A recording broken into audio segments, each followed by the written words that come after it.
obviously moved around a lot this season, including today, last game. Have you always been kind of like that Swiss Army knife type player, like back to minor hockey, or is that something sort of developed in college and in the pros?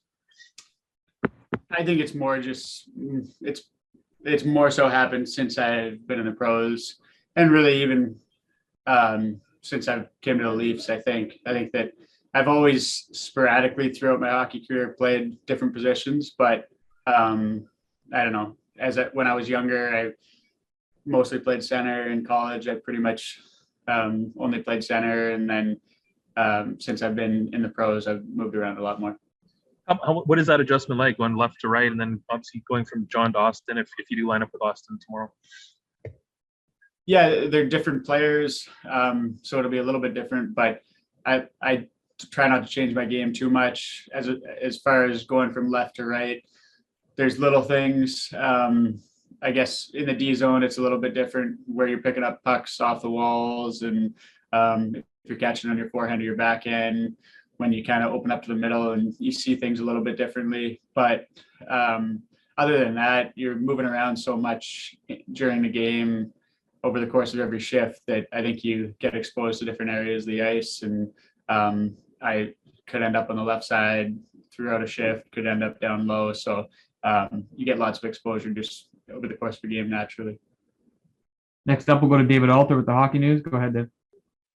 Hey, Alex. I'm just wondering what your perspective was like to go from a building full of fans to not playing for a while, but then playing 2 games where it was kind of back to the vibe it was, but this time mid-season. And the second part of that is, are you guys pumped to just have any fans to play in front of while you go on this road trip here? Yeah, we're thrilled to be playing in front of fans. I think that's what makes the game special, and it's going to be exciting coming into these rinks with packed barns, and there's some pretty good crowds that we're going to be in front of on this road trip. So it's going to be fun, and I think the last couple of games have felt different. Obviously, we love playing in front of our fans, and it's just felt like there's been less energy in the building. It's sometimes. It shouldn't be, I guess, but it's sometimes hard to kind of create your own energy without the fans, and we felt that a little bit the last couple of games. Next up, we'll go to Terry Cochang, Toronto Sun. Go ahead.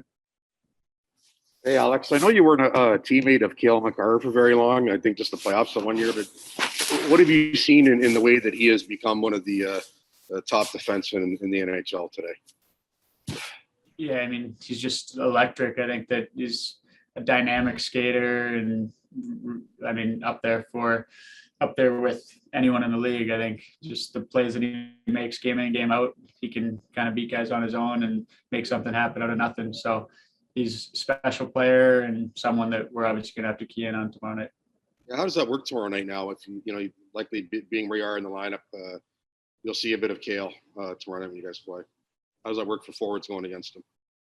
I don't know. I don't know if where I'm at in the lineup is going to dictate if I play against him more or less, to be honest. So he's going to be out there a lot, I'm sure, and he's going to get exposure to a bunch of guys on our team. But yeah, when you're out there, you just kind of got to be above him, especially in our offensive zone. Can't let him get behind you and kind of create things in transition. And then obviously when they get in the O zone, he gets moving around pretty good. So you just got to be aware where he is when we're in D zone.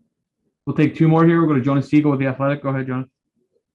Alex, you're in your 5th season now. I'm just wondering what the difference is between being at that point and maybe, I don't know, when you got to Toronto. Like, is there a difference you feel in terms of how you approach the game and your comfort in the league?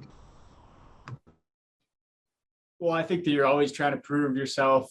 You're always trying to improve as a player. And so you're never really satisfied no matter where you're at in your career. But I think just in terms of my personality, I'm probably a little bit more comfortable than when I was a little bit younger, and maybe more comfortable in my own skin, and just maybe a little bit more confident in myself as a person, as a player as well. So I think that helps, and just having more time with my teammates, more time around the league, you learn things, and I think that experience benefits you. Is there one part of your game on the ice that you think you've made a real progression? I mean, from early on in my career, I think I don't know, my role has changed a lot, but from early on in my career, I've forced a lot of plays. I tried to kind of push offense in a lot of scenarios, kind of when there really wasn't anything there. And that led to a lot of breakdowns defensively. And I think that for the most part, I've eliminated a lot of that out of my game, which has led to maybe, I don't know, less glaring mistakes and maybe a more responsible game. That's one thing that I can think of.